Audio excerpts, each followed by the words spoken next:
noite, eu tô pô de cansado. Mas eu tava vindo hoje de uma assembleia da minha categoria de professores, lá na Assembleia Legislativa de Pernambuco. E eu notei uma coisa curiosa, né? Na hora que a gente foi falar nome dos deputados estaduais maravilhosos, lindos, fofos, que deixaram a gente na míngua e não votaram o nosso projeto, né, para melhoria no nosso plano de carreira, né, e vencimentos, e também no nosso salário.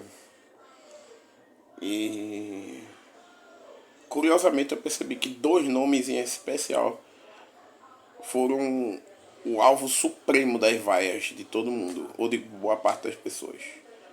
Os dois são os dois únicos representantes atualmente, né, na Câmara dos Deputados que não só são cristãos, porque cristão talvez tenham outros lá, mas que não só são cristãos, como eles ostentam isso no título.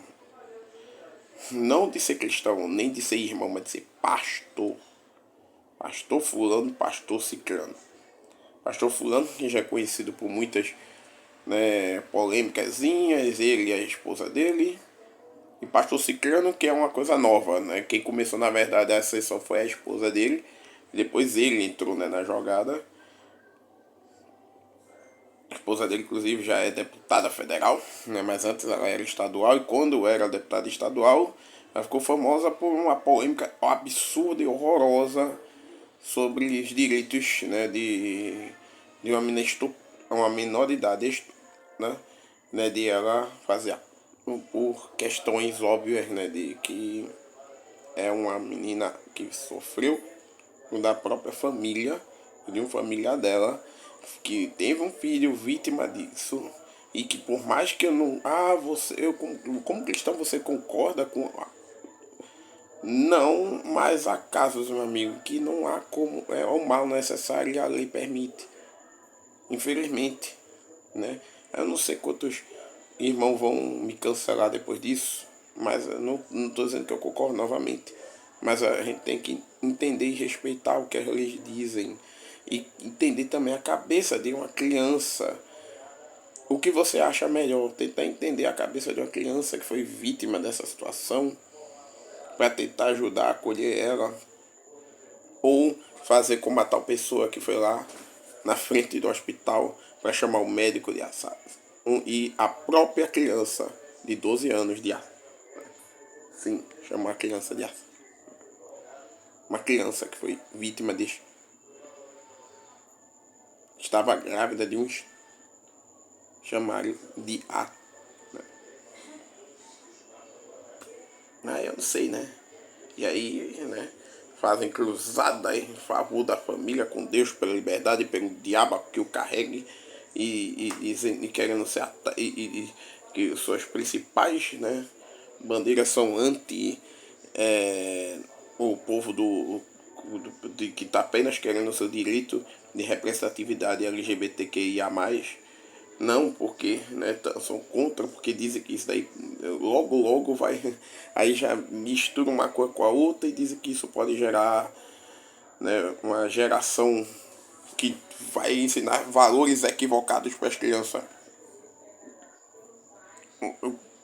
E o que é valor positivo para as crianças? É aqui que entra a minha discussão. Por que é que essas pessoas, né, porque os professores vaiaram tanto? Eu me senti triste na hora, sabe? Mas a tristeza, a princípio, foi de, pô, por que só com eles dois? Que essas vaias foram tão intensas. E eu me senti meio atingido, tá ligado? Como quem diz, aquela dor de, pô, eu sou cristão. Não, e eu estou me sentindo ofendido, mas depois eu parei de pensar aí. Não tô me sentindo, na verdade, eu não me sinto ofendido pelas vaias. Na real, eu tô me sentindo ofendido porque motivos de sobra eles têm para odiar tanto aqueles dois. Só que isso acaba resvalando para nós. Porque aí acaba que nós todos somos comparados, porque a maioria que vota nessas criaturas, adivinha, somos nós. É porque o jardineiro é Jesus e as árvores somos nós. Nós é que colocamos essas sementes do mal disfarçadas de homens de Deus, de defensores da igreja, da família, da liberdade e do diabo que o carreguem. Mas que no fim das contas, quando, né, só se importam com as suas pautas, não se importam com a pauta de mais ninguém. Não se importam realmente com o resto. O resto para eles é, professor quer aumento de salário, professor quer isso é coisa de comunista. Estão querendo vilipendiar o erário de Pernambuco. Ou então começa a ficar porque por ser oposiçãozinha à governadora, não que a gente goste muito dessa governadora também, ela não é nenhuma santinha, mas é ridículo, velho. Que estão fazendo esse tipo de joguinho político único e exclusivamente por pura e incapacidade cerebral. Por pura besterol, por pura bobaiada. É ridículo, é ridículo, é ridículo, porque parece um bocado de criança. Isso ilustra realmente, né, os males da nossa política nojenta do nosso país e quanto a gente realmente tem que lutar, não só nós, né, de categoria de sindicato, lutar para melhoria, né, que eu nem sou filiado ao sindicato, mas eu sou de uma categoria, né, de professor e eu luto pela minha melhoria e pela melhoria dos meus amigos, meus companheiros de trabalho. Mas não é essa a grande essência em si, mas a questão maior é, é de conscientizar as pessoas de que nós temos essa capacidade de lutar e aonde a gente deve ir. Eu também sou da educação de Recife. E lá a gente também luta bastante contra os vereadores, muitas vezes. Contra, né, anos e anos lutando para melhorias da minha categoria atual lá em Recife. E muitas vezes parece lutas em vão, mas a gente não desiste. Porque, né, a educação é algo importante. E as pessoas querem diminuir, né, a importância da educação ou colocam, né, que a gente não tá misturando educação com doutrinação, que a gente tá, sei lá, né, colocando ideais, né, de esquerda, de não sei o que lá. Mano, que fica perdendo tempo com esse tipo de falinha? Se você é cristão, fica perdendo tempo com esse tipo de falinha e não olha realmente para os trabalhadores. Você tá olhando para o quê? Para que Bíblia tu tá lendo, cara? Que Bíblia é essa que tu tá lendo?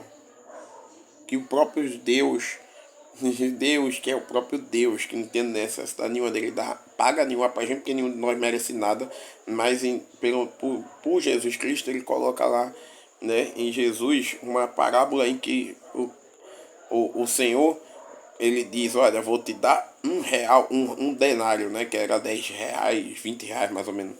Acho que hoje em dia eram uns R$ 50, mais ou menos, né, um denário. Custaria mais ou menos R$ 50, que seria uma paga diária, né? Uma diária. Ele contrata, né? E depois ele chama. Ele encontra trabalhadores de 3 da tarde ainda sem trabalhar e chama eles. E outros de 6 e os chama. E outros de 9 e os chama. E outros de 11 e os chama. De 11, faltando 1 hora para acabar o trabalho, que o expediente era apenas 12 horas, que era do 6 da manhã até 6 da noite. 6 da noite encerrava o trabalho e aí o pessoal só ia lá, batia lá o ponto para pegar o dinheiro, né, da diária. E aí, o que é que ele decidiu fazer? Não, aqueles que chegaram por último, né, os da hora 1/10, ele foi lá e pagou o valor que tinha contratado lá com os primeiros, um denário.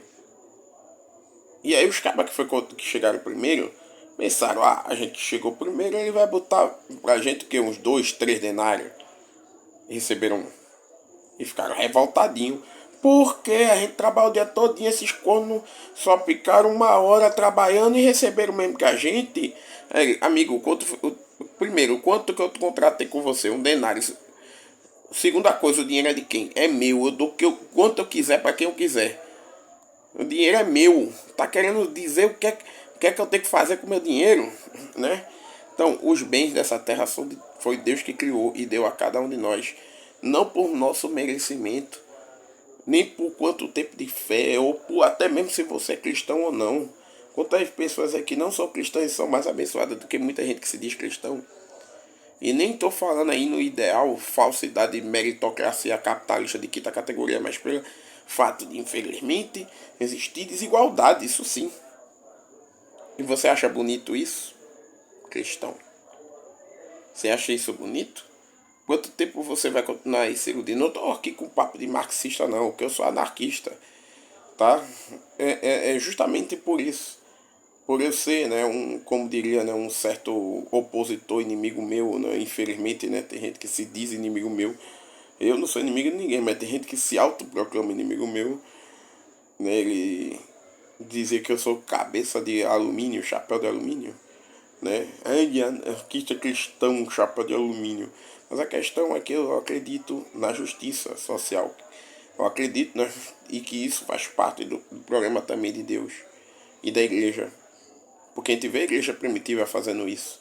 Tanto em Atos dos Apóstolos como nas cartas de Paulo. E em outras cartas também, né? Na carta de João, na primeira, na carta de João, nas cartas, a carta de Tiago. Enfim, você vai ver espalhado no Novo Testamento e até no Antigo todo um retrospecto. Deus sempre quis a igualitariedade. Não comunista, mas igualitariedade mesmo, plena. Sem nome de sistema, de quinta categoria político, sem ideologia, sem essas palhaçadas. Ele queria realmente uma igualdade plena. Não é viagem, não é fantasia, só que a gente tá tão com a nossa cabeça presa na fantasia capitalista que pra gente essa é a grande verdade. E eu tenho dó de quem tá ainda com essa cabeça presa nisso. E o pior, botando Deus na jogada. É, desculpa aí o desabafo gigantesco, mas foi necessário. Eu acredito. E se você não curtiu, bom, eu não posso fazer nada, né? Pode dizer aí que eu tô enviesado, que eu tô iludido, que eu tô não sei o que. Mas não me importa, eu já ouvi tanta besteira ao longo da minha vida que mais uma, menos uma, nem me dói. É isso. Desculpa aí mais uma vez. Até a próxima.